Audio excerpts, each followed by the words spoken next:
우리 설교 제목 같이 한번 읽습니다. 시작. 아버지의 이름으로. 자, 드디어 주기도문 끝났어요. 누가복음 11장 5절로 10절 저희가 넘어갑니다. 자, 본문 같이 읽습니다. 시작. 또 이르시되 너희 중에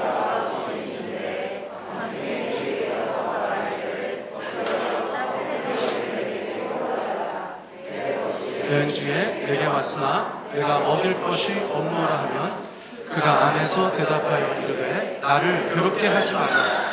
문이 이미 닫혔고 아이들이 나와 함께 침실에 누웠으니 일어나 내게 줄 수가 없노라 하겠느냐. 내가 너희에게 말하노니 비록 벗됨으로 인하여서는 일어나서 주지 아니할지라도 그 간청함을 인하여 일어나 그 요구대로 주리라. 내가 또 너희에게 이르노니 구하라 그러면 너희에게 주실 것이요 찾으라 그러면 찾아낼 것이요 문을 두드리라 그러면 너희에게 열릴 것이니 구하는 이마다 찾는 이는 찾아낼 것이요 두드리는 이에게는 열릴 것이니라. 아멘. 주기도문 설교를 8번 했습니다. 8번.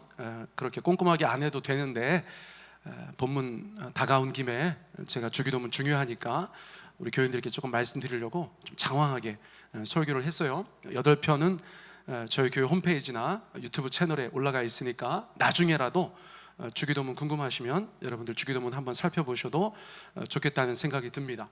제가 끝났다고 하니까 여러분들께서 아쉬워하실 수 있겠어요. 아니 목사님 저희가 맨 마지막에 뭐 하나 더 하잖아요. 그렇죠? 자, 그게 무엇입니까? 마태복음 6장 13절 하반절에 나오는 것이죠. 나라와, 거기부터 읽어볼까요? 시작. 나라와 권세와 영광이 아버지께 영원히 있사옵나이다. 아멘. 자, 이건 마지막 찬송 같은 것이에요. 어떤 기도의 내용이라기보다 기도를 저희가 끝날 때 예수님의 이름으로 기도합니다. 이런 것처럼 주기도문을 끝낼 때 나라와 권세와 영광이 아버지께 영원히 있사옵나이다. 그렇게 찬송의 문구를 붙인 것이다 라고 할 수 있어요. 자, 그러면 어쨌거나 40대 이상 되시는 분들께서 그렇게 말씀하실 수도 있죠. 아니 대개는 어디 갔습니까? 대개. 여러분들께서 주기도문 하실 때마다 대개를 다 처음에 교회 갔는데 여러 교인들이 자꾸 대개 그래요. 대개 그래가지고 도대체 무슨 뜻인가 한참을 몰랐죠. 여러분 대개가 무슨 뜻인 줄 아세요? 과거의 주기도문에 있었던 대개 무슨 뜻입니까? 왜냐하면이라는 뜻이에요. 굉장히 당황스러우시죠? 왜냐하면이라는 뜻이라니까요. 왜냐하면.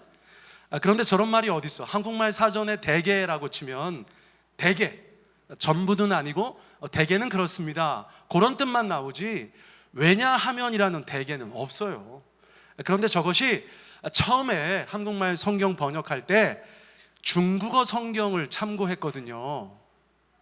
중국어에는 대개라는 말이 있는 것입니다. 그래서 그것이 흔적으로 남아 있어서 심지어는 성경책에는 나와 있지도 않아요. 여러분들 가지고 계신 성경책 다 보세요. 대개는 없어요. 근데 어디에 대개가 나와요? 찬송가에 찬송가 뒤에 주기도문이라고 적혀 있는 곳에 보면 대개라고 되어져 있어서 저희도 어릴 때부터 대개, 나라와 권세와 영광이 계속 했었거든요. 자, 그런데 어쨌거나 그런 뜻이다. 왜냐하면 나라와 권세와 영광이 아버지께 영원히 있기 때문입니다. 그런 뜻이다 라는 것만 저희가 알고 지나가면 되겠어요. 자, 그렇게 해서 주기도문 마칩니다. 할렐루야. 자, 그런데 예수님께서 계속해서 기도에 관한 말씀을 하신다는 거예요. 제가 인간적으로 생각하면 주기도문이면 충분하지 않습니까? 여러분 기도 중에 기도잖아요. 예수님께서 우리에게 말씀하신 최고의 기도잖아요.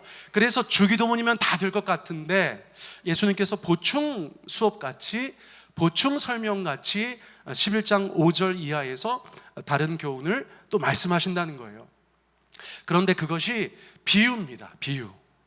자, 비유는 어떤 요점을, 어떤 메시지를 딱 주시기 위해서 우리 가운데 허락하시는 거예요. 그러니까 여러분들 저 비유의 뜻을 정확하게 아시는 것이 좋겠어요. 주기도문을 알고 실천하는 사람들이 지금부터 나누는 말씀을 더 배우면 보충 수업한 것처럼 되어서 더 강력한 기도를 주님 앞에 올려드릴 수 있다. 그 정도로 이해하시면 될 것 같아요. 자, 11장 5절 저희가 같이 한번 읽습니다. 시작. 또 이르시되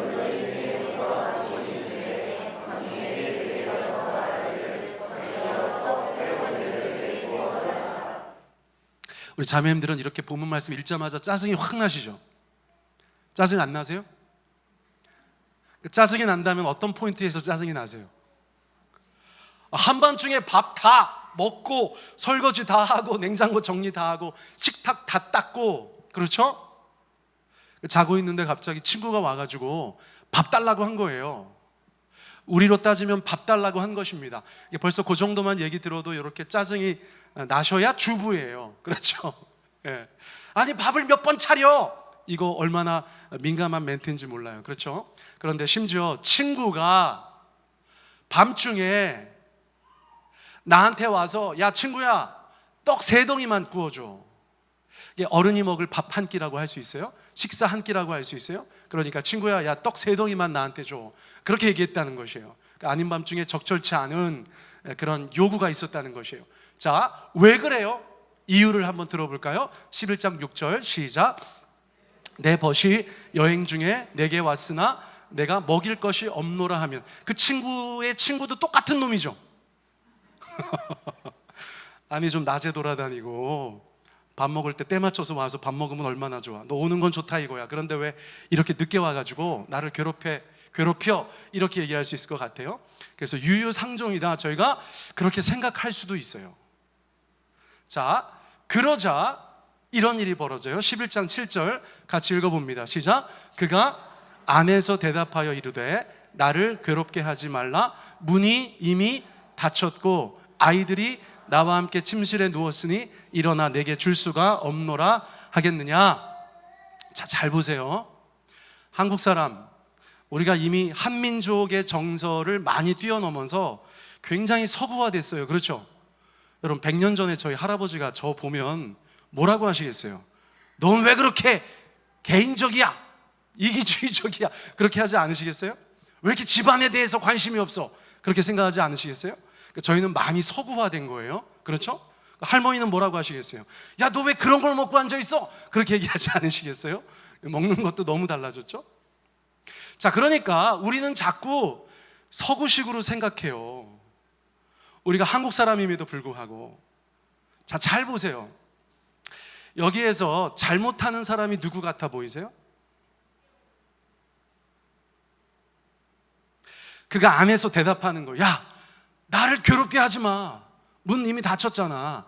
아이들 다 자고 있어. 조용히 해. 내가 지금 여기 끝에서 자고 있어. 내가 너한테 밥 못 줘, 빵 못 줘. 그렇게 얘기했어요. 근데 예수님께서 뭐라고 하시는 거예요? 일어나 내게 줄 수가 없노라 하겠느냐? 이렇게 하셨다는 거예요. 여러분, 우리는 예수님 편입니까? 아니죠. 여러분, 우리 정서는 누구 편이에요? 이 사람 편이죠. 저렇게 말해야 될 것 같죠? 우리 친구가 와가지고 야, 밥 좀 줘. 이 밤에 한밤중에 12시에. 그러면 우리는 저렇게 말합니다. 야, 문이 이미 닫혔고 아이들이 나와 함께 침실에 누웠으니까 일어나, 너에게 줄 수 없어. 이렇게 말한다는 거예요. 근데 예수님께서 뭐라고 하셨다고요? 그렇게 하겠느냐? 이렇게 물어보셨다는 거예요. 자, 그러면 하겠어요? 안 하겠어요? 대답 좀 해보세요. 저 이제 좀 괜찮아졌어요. 여러분들이 좀 많이 도와주셔야 돼요. 자, 일어나 내게 줄 수가 없노라 하겠느냐? 이 말은 한다 안 한다? 안 한다는 거예요. 여러분 당황스러우시죠? 우리 중에서 그렇게 안 할 사람이 없어요. 맞나? 굉장히 헷갈리네. 우리 중에서는 일어나서 줄 사람이 없어요. 있어요. 그렇죠. 저만 나쁜 인간이에요. 네. 정상적으로 일반적으로 아니 그렇게 오면 줄 때 주더라도 화라도 내고 주죠. 그렇죠? 근데 예수님의 말씀의 뉘앙스는 뭐냐면 저렇게 얘기할 사람이 아무도 없어요. 야, 문이 닫혀 있다. 아이들이 나와 함께 침실에 누웠다. 일어나, 너한테 줄 수가 없다고 하는 사람이 없다는 거죠. 없다는 거예요. 우리의 문화와 확연히 다른 2000년 전 유대 문화를 저희가 알 수 있다는 것입니다. 자, 이것이 문제예요.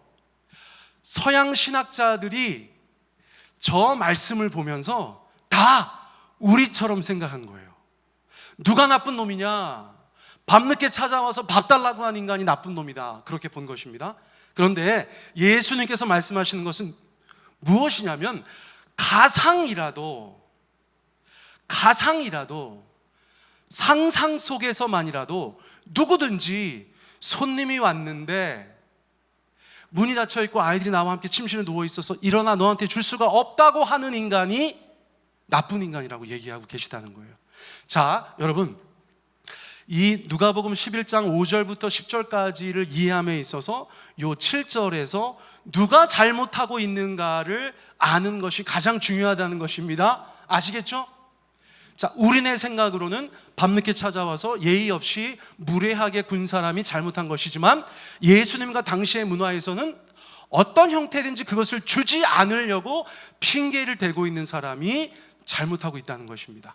아시겠죠? 자, 이렇게 얘기를 듣고 나서 여러분들께서 어려워하실 수 있어요. 자, 8절로 넘어갑니다. 8절 같이 한번 읽어보세요. 시작. 내가 너희에게 말하노니 벗됨으로 인하여서는 일어나서 주지 아니할지라도 그 간청함을 인하여 일어나 그 요구대로 주리라. 교회 오래 다니신 분들이 오늘 이 설교에 대해서 이미 다 짐작하고 계실 수 있어요. 오늘 목사님은 주기도문의 보충 설명으로서 하나님 앞에 간청하라고 이 설교를 맺을 거야, 그렇게 생각하셨겠죠. 근데 그것이 아니라는 것을 여러분들 가운데 오늘 말씀드리는 것이에요. 자, 보세요. 내가 너희에게 말하노니, 누가 말씀하셨어요? 예수님께서 말씀하셨어요. 내가 너희에게 말하노니 비록 벗됨으로 인하여서는 일어나서 주지 아니할지라도. 자, 벗됨으로 인하여서를 우리가 뭐라고 합니까? 우정, 그렇죠? 우정 때문에는 주지 않을 수 있다는 거예요. 우정 때문에는 주지 않을 수 있지만 간청함 때문에 일어나서 그 요구대로 주게 될 것이라는 거예요. 자, 저 사이가 어떤 사이인지는 모르겠으나 아주 돈독한 친구 사이라고 한다면 그 우정보다 훨씬 더 강력한 것이 한국말 성경에 간청이라고 번역되어져 있다는 것입니다. 자, 그렇죠? 자, 그러니까 우정보다 강한 것이 간청이에요, 이 본문에서. 자, 그러면 여러분, 제가 여러분들한테 헬라어 단어를 하나 말씀드려야 되는데, 일단 한번 읽어보세요. 한국말 시작. 아나이데이아. 이게 간청함이라는 단어예요. 이게 간청함이라는 단어라고요. 자, 어릴 때부터 교회 다녔던 분들께서, 저희 교회 목사님께서도 그렇게 기도하셨는데, 이 간청함을 어떤 것으로 이해하셨는가 보세요. 자, 단어의 뜻을 제가 사전을 그냥 이렇게 옮겨봤어요. 자, 읽어보시는 거예요. 알겠죠? 아나이데이아가 한국말로 어떤 뜻인가 한번 읽어보세요. 자, 시작. 뻔뻔스러움, 파렴치함, 고집, 오만불손, 강청함, 부끄러움을 모름, 수치 없음, 수치 회피. 마지막에 두 개는 제가 공부하고 나서 붙여놓은 거예요. 자, 그러면 저것을 여러분들 이해할 때 잘 보세요. 우정 때문에는 안 줘도 간청함은 준다. 자, 아시겠죠? 우정 때문에는 안 줘도 아나이데이아 때문에는 준다. 그러니까 여러분, 저희가 우정보다 아나이데이아니까, 그쵸? 우리가 아나이데이아를 잘 알면 우리의 삶의 기도가 혁명적인 변화가 찾아오겠네요. 그것 때문에는 응답하지 않아도 이것 때문에는 응답할 것이다, 주님께서 그렇게 말씀하셨으니까 이 아나이데이아가 굉장히 중요한 단어일 거 아니에요. 이건 정말 여러분들한테 하늘의 비밀을 알려드리는 느낌이에요. 아나이데이아가 그런데 전통적으로는 윗줄로 이해되었다는 것이에요. 그렇죠? 여러분들 다니신 교회에서 다 그렇게 말씀하셨어요? 윗줄로 이해되었어요. 그래서 요구하는 사람의 뻔뻔함, 요구하는 사람이 파렴치하게 고집스럽게 강청하는 거예요. 아주 당당하게 계속해서 문을 두드리는 거예요. 그런 뜻이 있어요, 없어요? 있다는 거예요. 그런 뜻이 있다는 거예요.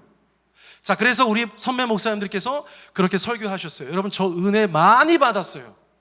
그래서 설교할 때 어떻게 합니까? 하나님께서 응답하실 때까지 하나님 아이고 주세요, 주여, 주님, 이게 강청함이잖아요. 그런데 그것만 있는 게 아니라 밑에 것도 있다는 거예요. 밑에 것. 지금 이미 문도 닫아 있고 애들도 자고 있고, 그래서 도저히 빵을 줄래야 줄 수 없는 사람이 아나이 데이아를 생각하면서 벌떡 일어나서 친구한테 빵을 건네는 그 놀라운 일이 왜 벌어지냐는 거예요. 자, 그것은 어떤 단어의 뜻 때문에 그렇다는 것이에요? 여러분, 밑에서 가운데 거 제가 이렇게 색깔 달리 해놨죠? 자, 그거 읽어보세요. 뭐라고 되어져 있어요? 수치 없음. 안, 이게 없다, 아니다 이런 뜻이죠, 그렇죠? 그 다음에 뒤에 게 부끄러움, 수치 이런 뜻이니까 번역함에 있어서 수치를 모름, 수치가 없음, 수치를 회피하는 이라고까지도 저희가 이해할 수 있다는 것이에요.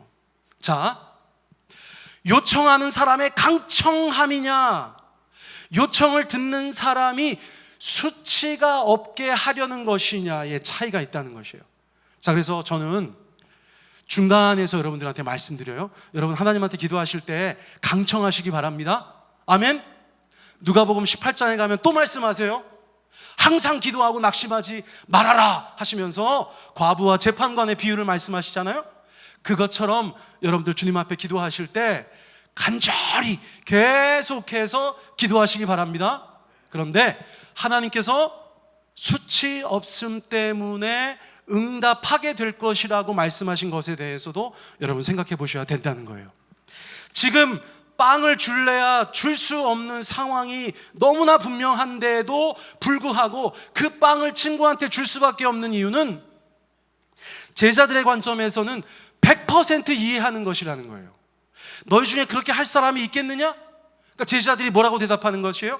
100이면 100? 없습니다 라고 말하는 그 문화적인 배경이 있다는 것입니다. 문화적인 배경. 누구도 저렇게 행해도 마땅히 빵을 내줄 수밖에 없는 그들의 문화가 있다는 것이에요. 자, 제자들의 관점에서 세 가지 정도만 제가 살펴보겠어요. 자, 첫째, 히브리서 13장 같이 읽습니다. 시작. 손님 대접하기를 잊지 마라. 이로써 부지 중에 천사들을 대접한 이들이 있었느니라. 여러분, 제가 룻기 설교할 때 여러분들한테 강조해서 말씀드렸어요. 하나님은 구약 성서를 통해서 하나님의 백성들에게 굉장히 강조하신 메시지가 있어요. 우리도 예외가 아닌 줄 믿습니다. 자, 무엇이냐? 환대하는 것입니다. 환대하는 것. 자, 환대하는 것이 무슨 뜻이에요? 어떤 사람을 맞이하여서 그 사람을 대접하고 융숭하게 먹이는 것이죠. 자, 그런 것을 저희가 환대한다고 하는 것입니다. 그런데 구약 성서에서는 환대를 너무 강조하고 있다는 것이에요. 여러분, 그러니까 우리 개인과 우리 가정과 우리가 속한 교회가 다른 사람들을 환대하는 교회가 마땅히 되어야 되는 줄 믿습니다. 뭐 가정이나 개인은 나중에 이야기하더라도 우리 교회를 생각할 때 사람들이 야, 세종배단의 교회가 정말 사람들을 환대하는 교회고 대접하는 교회야. 여러분, 그런 이야기를 성경을 따라서 들어야 된다는 것이에요. 자, 저것은 유대인들 가운데 다 알려져 있던 이야기예요. 손님 대접하는 것을 잊지 말아라. 구약성서뿐만 아니라 신약성서 넘어와서도 히브리서에서도 손님 대접하는 것을 잊지 말아라. 잊지 말아라.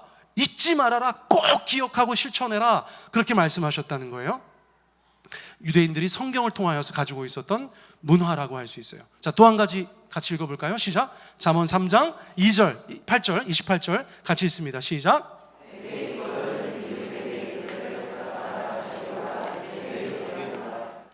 자, 이런 말씀이 잠언에 기록되어져 있는 거예요. 하나님의 말씀을 믿고 읽고 순종하는 유대인들에게 잠언 말씀 읽다 보니까 내게 있거든 이웃에게 이르기를 갔다가 다시 오라 내일 주겠노라 하지 말라. 이런 유의 말씀들도 굉장히 많이 있다는 거예요. 오늘 제가 여러 가지로 너무 막 울고 시작해가지고 설교하는 것이 자유롭지 않은데 어머니, 제가 옛날 얘기 하나만 좀 해도 될까요? 감사해요. 어머니한테 큰 타격이 없이 제가 잘 할게요. 아니, 제가 말씀을 전하다 보니까 생각이 나요. 고등학교 때였어요. 정확합니다. 고등학교 때였는데 예전에 저희가 살던 아파트에 이렇게 마주보는 구조였거든요. 저희가 이제 703호인가 그리고 앞집은 705호인데 어느 날 갑자기 705호에 제 동갑내기 여자애네 집이 이사가 왔어요. 지금 이름도 기억나는데 현주라는 애가 이사를 왔어요. 서울에서 와가지고 되게 깍쟁이였어요. 그런 느낌이 지금도 있네요. 그런데 그 현주 엄마가 이제 이사 와가지고 이제 좀 가까이 지내다 보니까 어느 더운 여름날이었어요. 어느 더운 여름날인데 저희 집에 막 벨을 눌렀는지 문을 열었는지 정확하지는 않지만 제가 이렇게 방에 있는데 방학이었던 것 같아요. 저희 어머니한테 보현이 엄마 얼음 좀 있어? 이렇게 얘기하는 게 들리는 거예요. 보현이 엄마 얼음 좀 있어? 그런데 이 이야기가 우리 어머니한테 누가 될까?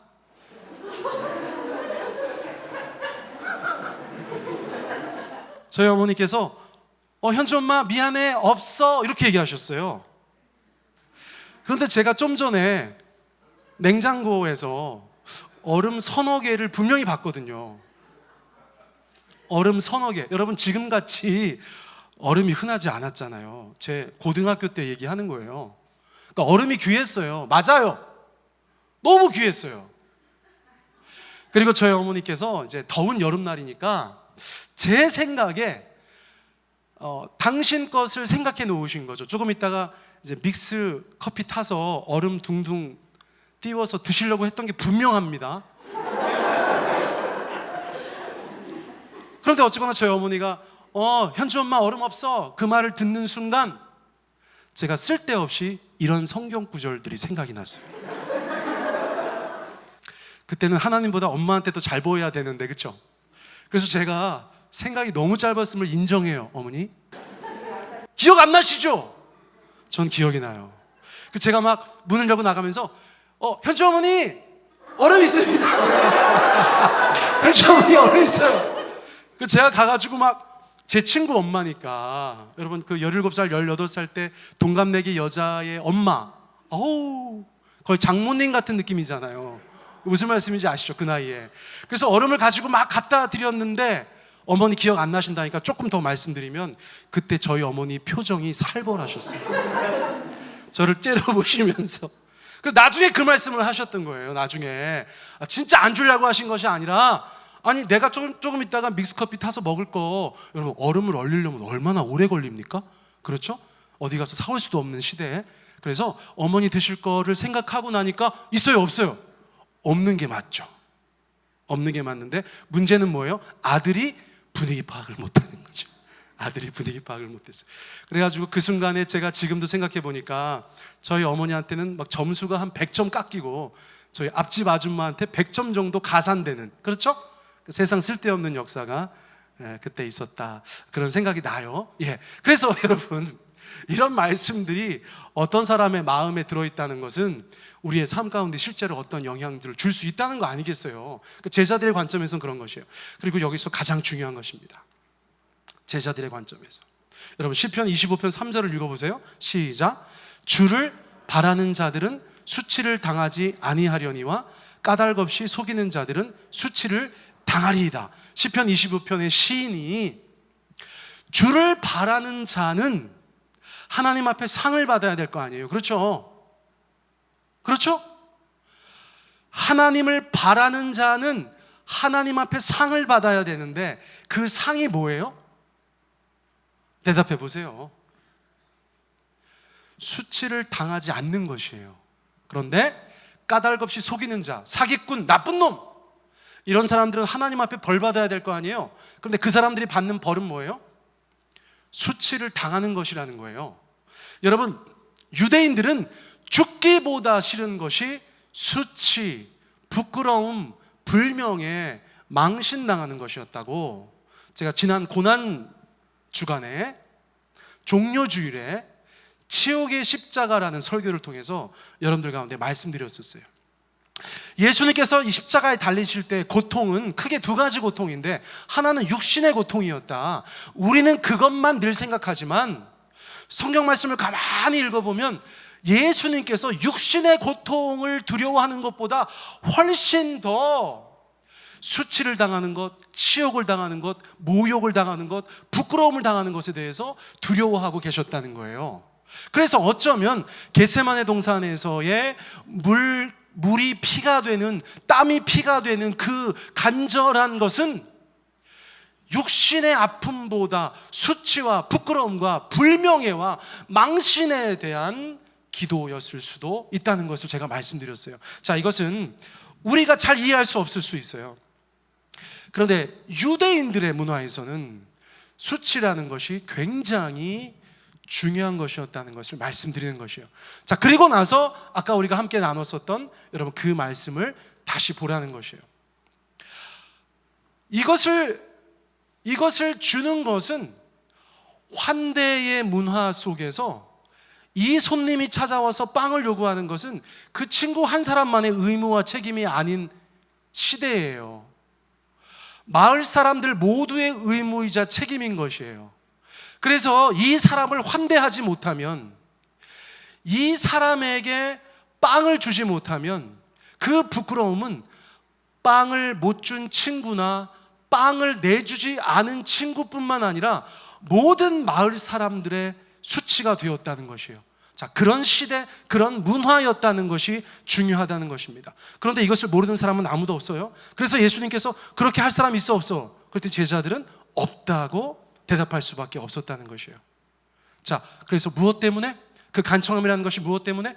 뻔뻔하게 강청하는 것, 그것일 수도 있지만 최근에 성서신학자들은 최근에 많은 사람들이 빵을 요구하는 사람 측면에서가 아니라 빵을 주어야 하는 사람이 벌떡 일어나는 이유는 내가 이 빵을 주지 않음으로 인하여서 수치를 당할 수가 있었기 때문이라는 것이에요. 내가, 우리 집이, 우리 마을에서 손님도 환대하지 않고 빵도 내주지 않은 나쁜 놈이라고 수치를 당할 수 있기 때문에 우정 생각하면 안 줘도 그만이지만 내가 수치를 당할 것을 생각하니까 벌떡 일어나서 주었다는 것입니다. 자, 그러므로 수치를 없게 하기 위해서, 수치를 회피하기 위해서, 부끄러움을 당하지 않으려고 벌떡 일어나서 주었다는 것을 말씀해주고 있다는 것이에요. 자, 설명이 너무 길었어요. 자, 그런데 여러분, 제가 말씀드리는 거 이해하시겠죠? 자, 그러니까 우리가 이렇게 합해서 이해할 수 있어요. 기도하는 사람은 하나님 앞에 강청하셔야 되는 줄 믿습니다. 그런데 우리의 기도를 받으시는 하나님께서 우리가 그렇게 강청할 때에 이 사람은 수치를 피하기 위해서, 부끄러움을 당하지 않기 위해서 벌떡 일어나서 응답했다면 하나님께서 우리가 기도할 때 다른 어떤 것 때문에는 주지 않을 수 있을지라도 어떤 것 때문에 벌떡 일어나서 우리 가운데 응답하는 이유가 있다는 것이에요. 이거 너무 중요하죠? 자, 일단 10절 말씀 읽어보세요. 10절 말씀 시작. 구하는 이마다 받을 것이요, 찾는 이는 찾아낼 것이요, 두드리는 이에게는 열릴 것이니라. 여러분, 이것이 기도의 무슨 마스터 키 같은 성경 구절이에요. 여러분 잘 보세요. 하나님이 집주인 같은 역할을 하고 계신 거죠. 그렇죠? 우리가 그분한테 가서 빵 달라고 했을 때 우리와 하나님 사이에 그 어떤 것 때문이라도 응답하지 않으시다가 하나님 편에서 어떤 것 때문에 벌떡 일어나서 응답하시는 이유가 있다는 것이에요. 그러니까 예수님께서 뭐라고 하시는 거예요? 야, 구해. 구하는 이마다 받을 것이야. 야, 찾아. 찾는 이는 찾아낼 것이야. 두드려. 두드리는 이에게는 열릴 것이야 라고 말씀하셨다는 것이에요. 무슨 자신감이에요? 여러분, 무슨 자신감이에요? 예수님께서는 그 제자들에게 그것을 알려주시는 상황이라는 거예요. 여러분, 이거 답을 말씀드리기 전에 여러분 한번 상상해 보시겠어요? 생각해 보시겠어요? 하나님의 아킬레스건은 무엇일까요? 여러분, 우리가 하나님 앞에 무언가를 구했을 때 세상 어떤 이유 때문이라도 꼼짝달싹하지 않으시다가 무엇 때문에 벌떡 일어나셔서 우리의 기도 가운데 응답하실까요? 이거 답하실 수 있어요? 네, 답하시는 분 제가 5,000원 드릴게요. 답하실 수 있어요? 야, 너 답하지 마. 너 알 것 같아. 요거 본 것 같아. 이따가 목사님이 맛있는 거 사줄게. 자, 이어지는 성경 구절을 보세요. 분위기 잘 보셔야 돼요. 앞에 비유를 말씀하신 다음에 야, 구해, 찾아, 두드려. 그리고 나서 뭐라고 말씀하셨다고요? 자, 읽어보세요. 시작. 너희 중에 아버지 된 자로서 누가 아들이 생선을 달라 하는데 생선 대신에 뱀을 주며 알을 달라 하는데 전갈을 주겠느냐? 여러분, 답이 뭐예요? 답이 뭡니까? 여러분, 하나님이 우리의 아버지가 되시기 때문이에요. 여러분, 제가 왜 이걸 주기도문의 보충 설명이라고 말씀드렸어요? 예수님께서 이렇게 기도하라 주기도문에 쭉 말씀하신 다음에 무엇을 복습하게 하시는 거예요? 너희가 기도하는 대상이 누구인가를 다시 한번 분명히 기억해라. 하늘에 계신 우리 아버지요. 그렇게 기도하는데 그 아버지는 너희한테 응답하실 수밖에 없는 분이야. 자, 보다 더 구체적인 것은 제가 다음 주에 말씀드리겠어요. 그런데 가장 중요한 1차적인 것. 왜 하나님은 우리의 기도에 다른 어떤 것으로는 꼼짝도 하지 않으시다가 그 이유 때문에 벌떡 일어나서 응답하시는가? 왜 구하는 것을 주시고, 왜 찾는 것을 찾게 하시고, 왜 두드리는 것이 열리게 하시나? 그분께서 우리의 아버지이시기 때문이다 라고 말씀하시는 거예요. 그러면서 우리한테 물어보세요. 여기 아버지, 어머니 계시죠? 지금 예수님께서 여러분들한테 말씀하십니다. 너희 중에 아버지 된 자로서, 어머니 된 자로서 누가 니들 아들, 딸이 생선을 달라 하는데 생선 대신에 뱀을 주고 알을 달라고 하는데 계란 후라이 좀 해주세요 그랬더니 전갈을 주겠느냐? 이 대답은 또 뭐예요? 이 질문의 대답은 뭐예요? 그렇게 하지 않습니다죠. 여러분, 제가 어제 이 말씀 마무리하다가 저도 아버지니까요, 아버지로서의 저의 삶을 생각해 봤어요. 여러분, 정말 그렇지 않습니까? 여러분, 우리 애들은 왜 이렇게 저를 종부리듯 합니까? 왜 그렇죠? 아버지니까. 왜 우리 유다랑 하나는 우리 이상호 장로님을 그렇게 종부리듯 합니까? 왜 우리 미나는 우리 박기일 집사님을 그렇게 종부리듯 합니까? 우리 예람이 예주인은 왜 우리 정상화 목사님을 그렇게 종부리듯 합니까? 그리고 왜 우리는 꼼짝 못 합니까? 여러분, 제가 20살, 17살, 10살짜리 애들이 무서워서 꼼짝 못 합니까? 걔들이 저한테 뭐 해달라는 거 안 해주면 제가 뭐 벼락을 맞습니까? 일하고 있는데 와가지고 좀 태워다 달라고 해서 또 나갔다 와야 되는 저의 운명은 무엇입니까? 색칠 공부한다고 맨날 도안 뽑아다 달라는 막내의 요구를 한 번도 거절할 수 없었던 저의 연약함은 무엇입니까? 학교에서 댄스를 하고 싶다고 댄스 동아리에 들게 해달라는 그 둘째 딸의 그 강청을 결국 이기지 못하고 내 정서에 정말 맞지 않지만 허락했던 저의 운명은 무엇입니까? 여러분, 저는 왜 그러고 있습니까? 여러분, 저는 왜 그러고 있습니까? 아버지 된 자이기 때문에 그렇습니다. 아버지 된 자이기 때문에. 여러분, 제가 은혜가 너무 됐어요. 제 자식들이 저한테 하는 것만큼 저도 하나님께 하려고 작정하고 있어요. 이 관계의 신비를 깨달은 사람들은, 여러분, 예수님이 가지고 계신 자신감을 얻게 되는 거예요. 예수님은 확신을 하시는 거예요. 자식 이기는 부모가 없다는 것을 영적으로 아시는 거예요. 여러분, 제가 여러분들한테 말도 안 되는 기도하라는 말씀이 아니에요. 그건 다음 주에 말씀드릴 거예요. 기본적인 것을 말씀드리는 거예요. 기본적인 것을. 말도 안 되는 강청에 벌떡 일어나시는 아버지 하나님, 그분이 아버지 하나님이시기 때문에 그렇다. 여러분, 이것을 여러분들 마음에 새기셔야 합니다. 그러니까 여러분들 그분의 자녀이시기를 축복합니다. 아멘. 또 그분께서 기뻐하시는 것을 구하시기 축복합니다. 그리고 그것을 간청하시기 바랍니다. 여러분, 제가 아까 막 울고 시작해가지고 지금 조금 힘이 딸려요. 여러분 이해되시죠? 여기서 제가 막 이렇게 뭔가를 하고 끝내야 되는데 저 힘이 없어요. 여러분, 예배 끝나면 저 초콜릿 있는 분 저 초콜릿 하나만 주세요. 저 2부 예배가 심히 걱정이 됩니다. 이 시간에 우리 같이 한번 기도하겠어요. 여러분, 오늘 설교 조금 어려우셨죠?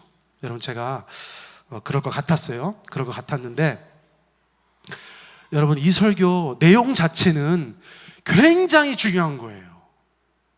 이 설교의 내용은 굉장히 중요한 것입니다. 주기도문 같은 놀라운 기도문들이 강력하게 우리의 삶 가운데서 작동할 수 있는, 역사할 수 있는, 힘을 발휘할 수 있는 비밀을 예수님께서 제자들과 우리에게 말씀해 주셨다는 거예요. 사랑하는 성도님들, 하나님께서는 우리의 아버지 되신 분이시라는 거예요. 우리의 아버지 되신 분이라는 거예요. 여러분들의 육신의 아버지는 잊으셔야 돼요. 육신의 아버지가 아니세요. 우리의 영의 아버지세요. 그 아버지께서 구하라고 하세요. 찾으라고 하세요. 문을 두드리라고 말씀하고 계세요. 그 비밀을 깨닫고 담대하게 주님 앞에 나가는 자가 정말 하늘의 복을 받는 자인 줄 믿습니다. 이 시간 여러분, 이 말씀 기억하시면서 각자 우리 한 3, 4분 정도 우리 주님 앞에 기도하시면 좋겠어요. 우리 같이 한번 기도하겠습니다. 사랑해 주님 감사합니다. 오늘 이 말씀 저희 가운데 귀한 말씀으로 주셔서 감사합니다.